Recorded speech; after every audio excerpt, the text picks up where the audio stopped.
Olá, meu amigo, minha amiga, sejam bem-vindos a mais um Portal do José. Não se surpreenda, você não está num canal rural, mas é que eu resolvi bater esse papo com vocês hoje, estando aqui ao ar livre, com essas simpáticas criaturas aqui ao fundo, até para trazer um pouco mais de leveza, né?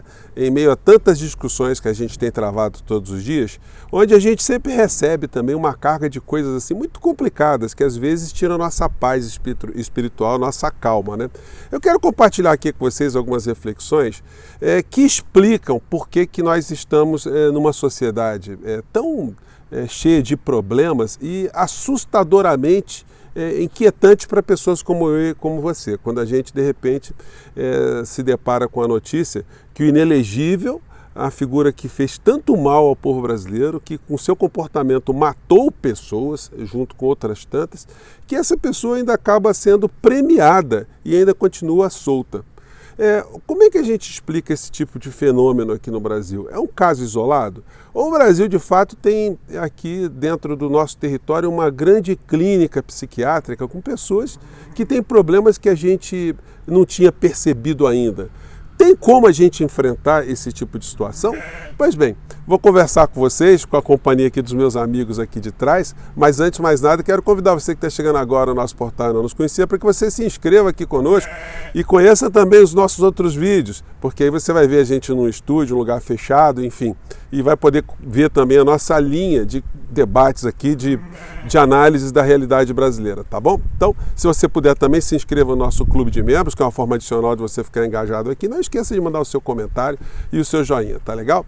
Gente, muitas coisas que a gente vê hoje no noticiário mostram pra gente que o Brasil parece que tem dois mundos. Um mundo onde nós estamos inseridos, que a gente acredita ser o mundo civilizado, o mundo racional, o mundo da compreensão política, o mundo que a gente quer usar todos os ensinamentos para ajudar com que as coisas melhorem, tanto no nosso país como no mundo. E do outro lado, ou de um outro modo, vamos dizer assim, a gente percebe que existe um outro tipo de mundo que a gente nunca tinha prestado atenção. É como se a gente morasse assim numa cidade, né, e à beira da estrada tivesse lá uma clínica psiquiátrica ou uma clínica para cuidar de pessoas com enfermidades mentais muito graves, né, ou um presídio, sei lá, uma coisa assim, que você sempre passa ali ou passaria por perto, mas nunca você conseguiria compreender exatamente o que se dá lá dentro, qual é a vida que está lá dentro. Você passa, enfim, você vai embora. E no Brasil, de repente, a gente se deparou com esse fenômeno. De repente você olha para o lado e muito perto de você pode ter alguém que veio desse mundo, alguém que não consegue entender que a realidade é bem diferente da realidade fantasiosa em que eles estão mergulhados. Isso assusta muito a gente, né? A gente fica o tempo todo querendo pegar pela mão e falar assim, olha, acorde, o mundo não é assim, não é isso que você está vendo, você está acreditando em coisas absurdas, ou você está sendo induzido a erro, você está ficando uma criatura ruim, você está se desumanizando. A gente quer puxar essas pessoas pelas mãos.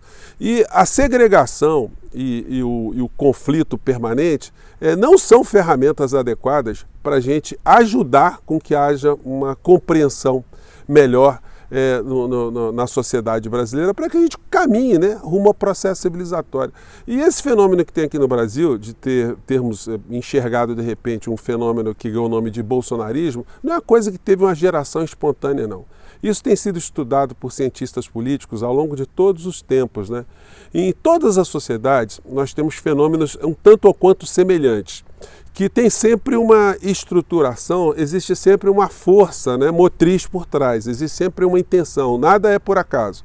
E do que eu estou falando exatamente? Gente, em todos os processos de dominação na sociedade, de grupos econômicos que concentram poder político, poder religioso, poder militar, sempre foi fundamental você ter contra, ou se ter contra as massas da sociedade, elementos que neutralizam, que amortizam qualquer tipo de movimento de insurreição, qualquer tipo de movimento de contestação dessa estrutura de poder.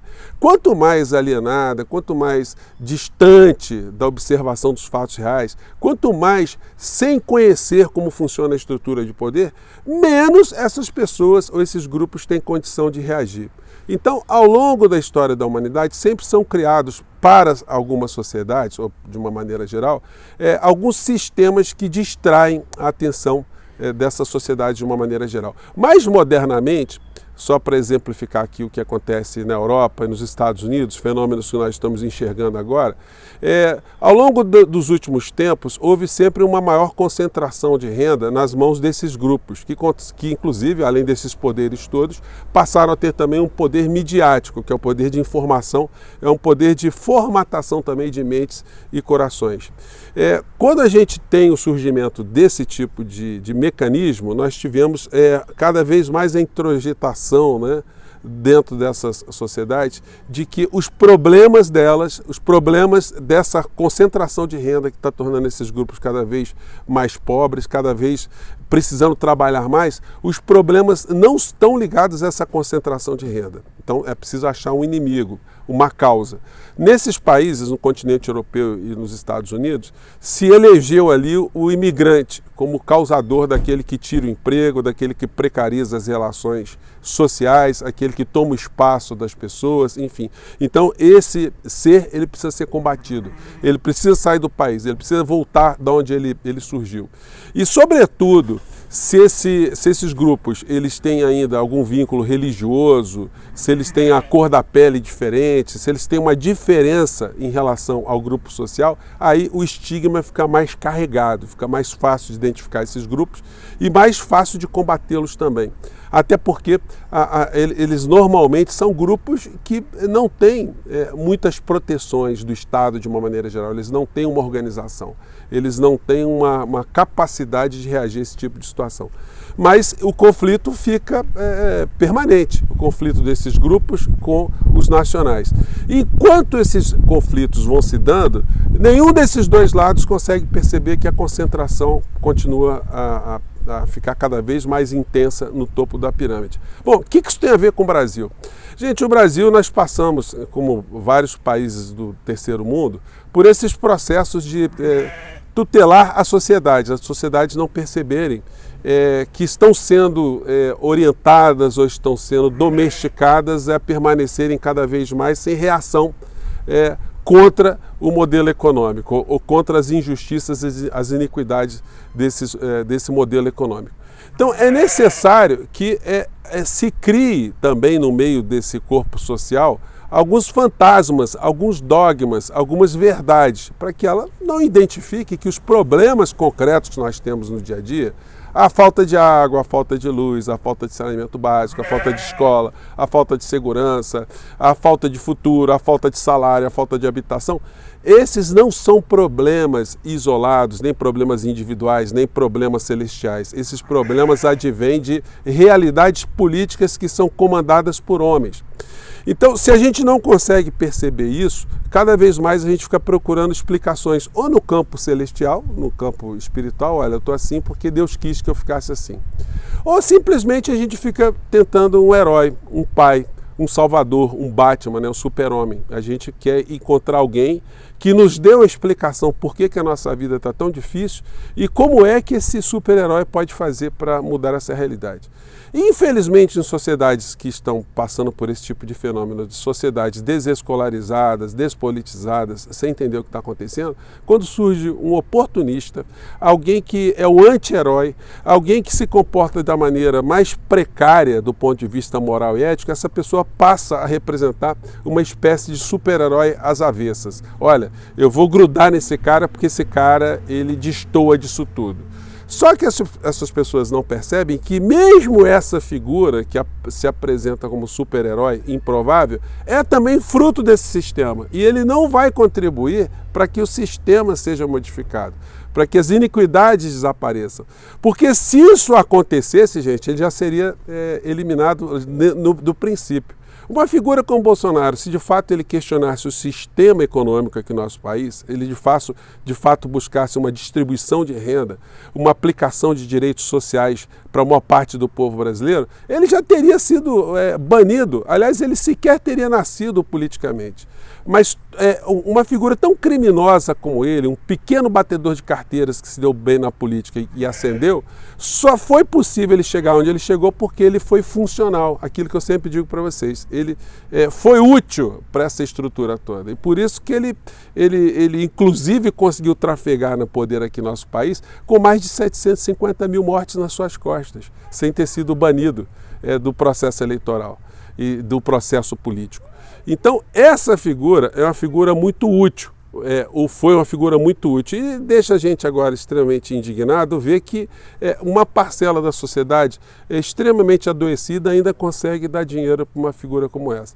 Então, do lado civilizado, do lado racional, que a gente julga fazer parte do nosso universo, a gente precisa entender esses fenômenos. E o nosso representante, o líder da nação, nesse momento, que foi eleito pelo povo brasileiro, ele precisa também se engajar para que esse tipo de chaga, essa chaga seja combatida. Seja combatido no discurso, nas informações, com a realidade, e seja combatido também com ferramentas político-econômicas.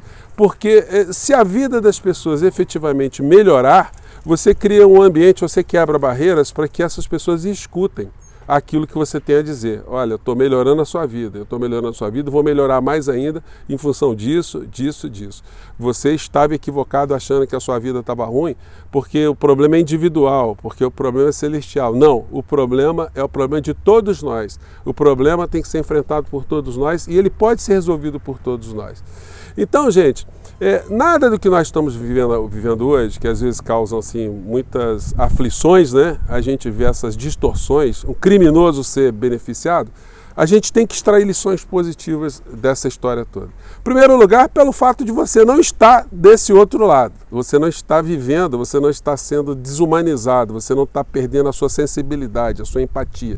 Então isso já é uma coisa muito boa e o que faz com que você durma todos os dias com a cabeça no travesseiro de uma maneira muito melhor, né? Você durma em paz mesmo, você durma sabendo que você está do lado certo.